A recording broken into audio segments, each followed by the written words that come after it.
The story begins with the final test for a job at a major company. We see 8 candidates sitting in a large, dimly lit examination hall. Everyone is seated an equal distance apart, and cameras are installed everywhere to monitor their every move.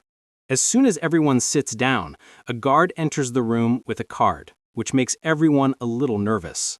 After him, another man enters who doesn't state his name, but introduces himself as the invigilator. He informs them that all the candidates have already passed the previous exams, and if they pass this final test, they will get their dream job. The invigilator explains the strange rules of the exam. He states that no law of the country's constitution applies in this examination hall. Candidates must only follow the rules of the exam. They are not allowed to speak to the guard or the invigilator. If they deliberately or mistakenly destroy the paper placed in front of them or leave the room for any reason, they will be immediately disqualified. They have a total of 80 minutes to complete this test. He adds that there is only one question on the paper in front of them to which they must provide an answer. After explaining all the rules, the invigilator asks everyone, "Does anyone have any questions?" When no one answers, he wishes everyone good luck and leaves the room.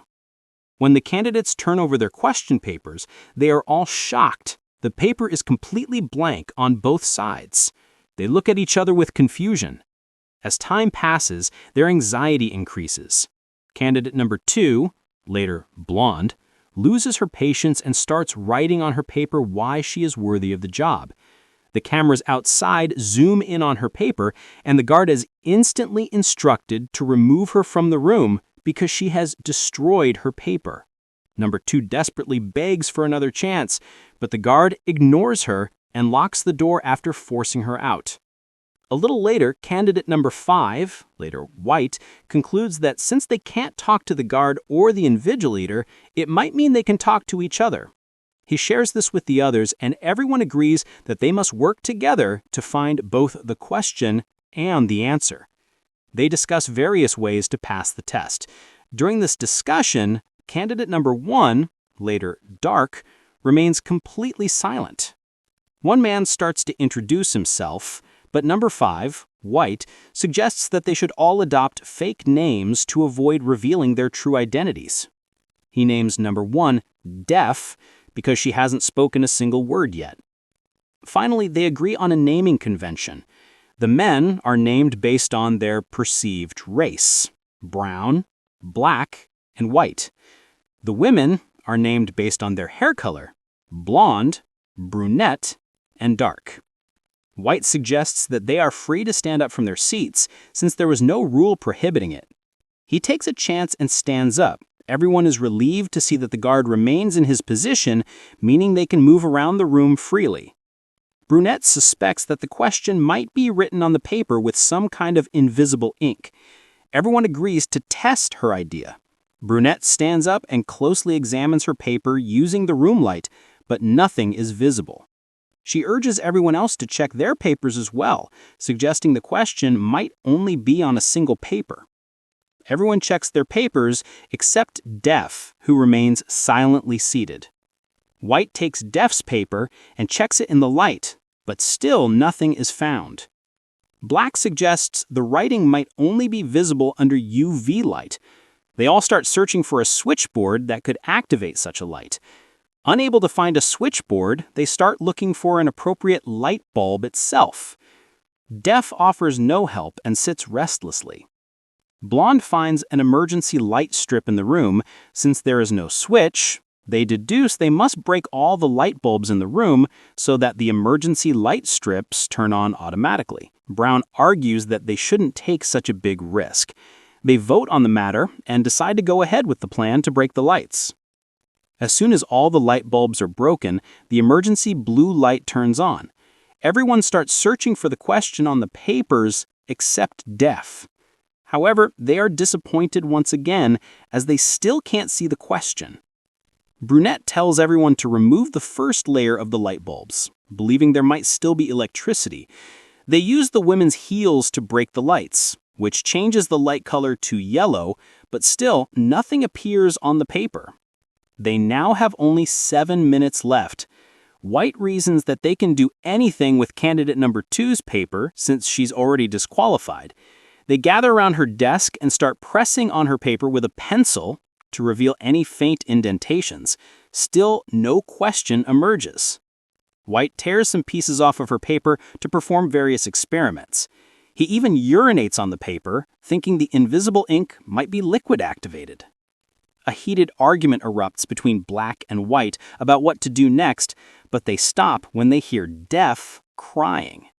Def sits weeping in her seat while the others stare at her in astonishment. She then starts muttering in French and claims that she sees her own reflection in the paper. The others quickly dismiss her muttering and go back to brainstorming ideas. Everyone puts forth their ideas. Some believe the invigilator is behind everything, while others suggest it's the CEO's doing. Under pressure, they start losing their composure and begin insulting each other. Dark confidently states that no one is watching them because the CEO is completely busy with company work. She claims the CEO has all the rights over the company and no time for such trivial matters. It is clear she knows more about the company than the others. Brown asks her how she knows so much about the CEO, to which Dark replies that she works for a similar company but has never actually met the CEO.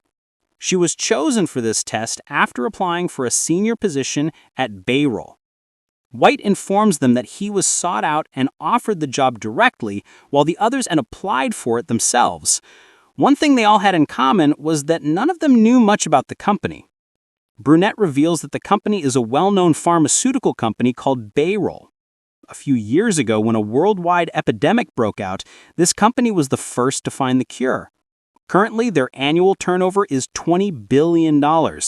Black suggests that perhaps the company has found a cure for a new deadly disease that is killing thousands. Blonde suddenly becomes very alert and asks Black to tell her more about it. This makes White suspicious, and he asks Blonde if she's infected with the virus. Blonde dismisses the topic and denies it. To distract attention from herself, she walks toward the guard and, without speaking to him, manages to pull out a lighter out of his pocket. The group decides to use the lighter to trigger the fire alarm so that the water can help develop the writing. Brunette climbs onto a chair but can't reach the alarm.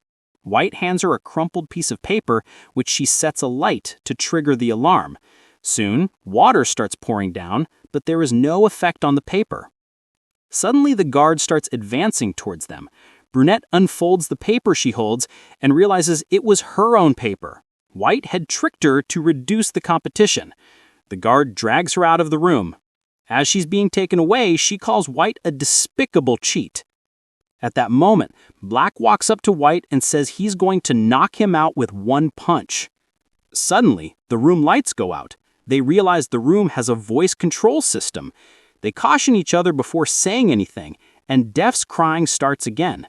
White goes up to Def and threatens him, forcing him to tear up and eat his own paper. The guard reaches Def and removes him from the room as well. Now only 5 candidates remain. Black calls White a despicable human, but White smiles and says they should thank him for reducing the competition. He claims he knows the real question and won't tell anyone. In a fit of rage, Black knocks him unconscious with one punch. They tie White to a seat and gag his mouth with a tie so he can't speak. A little later, White regains consciousness. As Dark opens the tie, White starts coughing violently. It is revealed that he is also infected with the virus and needs medication every hour to survive.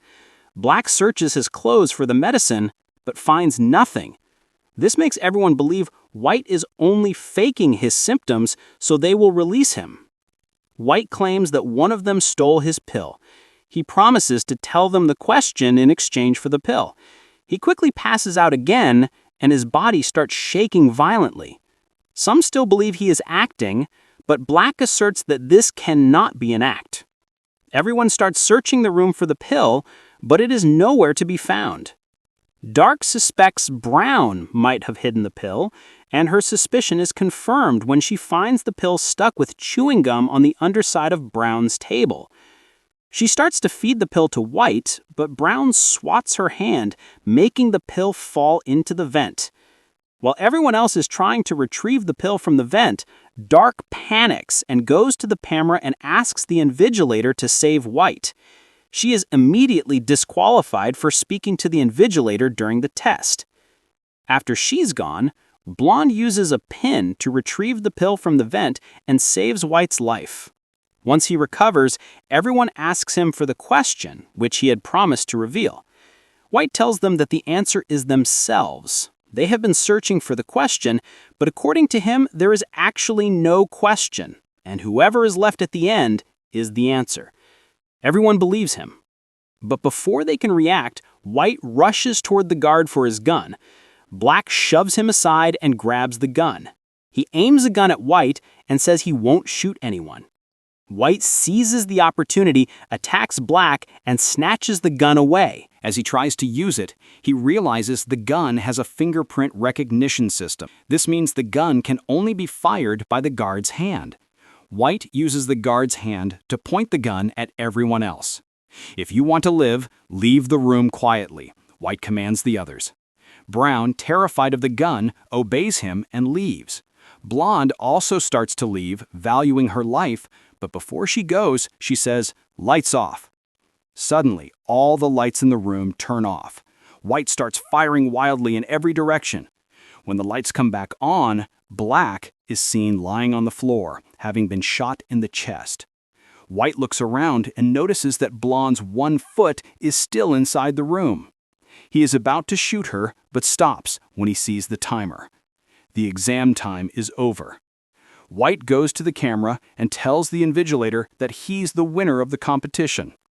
The guard walks up to him and shows him the time. White is shocked to see that there are still 20 seconds remaining. He is disqualified for speaking to the invigilator during the test. It is revealed that while everyone was preoccupied with finding a solution, Def had secretly changed the time on the clock. Finally, only one candidate remains, Blonde. She picks up Def's glasses from the floor, which had fallen when he was taken out. Using the glasses, she clearly sees the words "Question 1" written on the paper. She is profoundly shocked when Def enters the room and tells her that he is actually the CEO of the company. He was present there to monitor everyone during the test. Blonde walks up to him and says, "No?" The invigilator and the CEO smile at her because she found the question and passed the test. It is revealed that when the invigilator asked them at the start of the test, "Does anyone have any questions?" this was the question to which they had to provide an answer. The entire exam was designed to test the candidate's intelligence and attentiveness. They offer Blonde the job of the CEO's secretary, but she rejects the offer, stating she doesn't want to work with a company where people are killed. The invigilator then reveals to her that Black is not dead, because the bullets that hit him were actually capsules that heal the wound upon entering the body. In fact, this is the miraculous medicine they have created, which can cure any disease in the world. Finally, Blonde accepts the job and shakes hands with the CEO. And the film ends.